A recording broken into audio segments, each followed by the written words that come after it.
नमस्कार मित्रांनो, मी धनजोत फार्मचा ओनर बोलत आहे.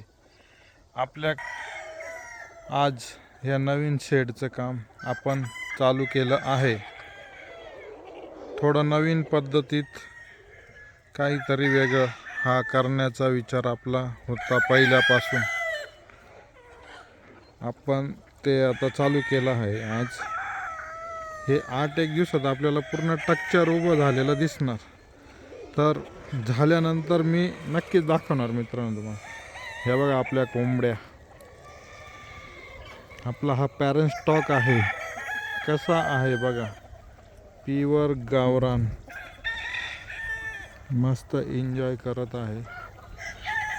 तब्बल 5 महिने पाऊस पडला आहे आपल्याकडे मित्रांनो. 5 महिने पावसात सर्वायल केलेला हा पक्षी आहे. कुठल्या प्रकारचा त्यांना काही आजार नाही, काही नाही, काही प्रॉब्लेम नाही. आता मस्त फिरताय बाहेर. आज 3 दिवस झाले पाऊस उघडला. 3 दिवसापासून ते बाहेर आहे. नाहीतर एखाद्या कैदीसारखे ह्या पोल्ट्रीमध्ये ते पॅकच होते. 5 महिने त्यांनी पूर्ण ह्या पोल्ट्रीमध्ये पॅक राहिले. तिथंच खाल्ले, तिथंच राहिले, तिथंच मस्ती केली, तिथेच अंडे दिली. आणि हे डोंगरावर बघा मित्रांनो, अजून पण धुकं आहे. अजून 2 तासांनी इतकं धुकं येईल आमच्याकडे का हे पूर्ण कोंबडीला आपल्याला कोंबडीसुद्धा दिसणार नाही, इतकं धुकं येतं.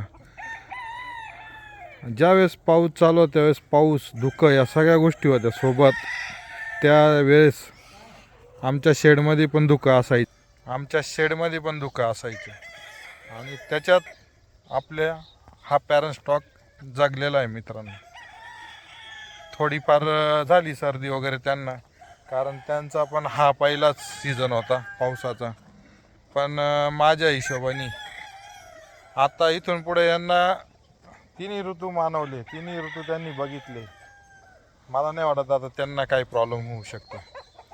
तर हा बिझनेस करायला काय हरकत नाही मित्रांनो. छान आहे, सुंदर आहे. इतक्या पाण्या पावसात जर आमच्याकडे सक्सेस झाला तर कदाचित तुमच्याकडे कसं आहे क्लायमेट, खूप जास्त पाऊस नसेल, ड्राय असेल, तर तिकडे खरंच खूप छान आहे.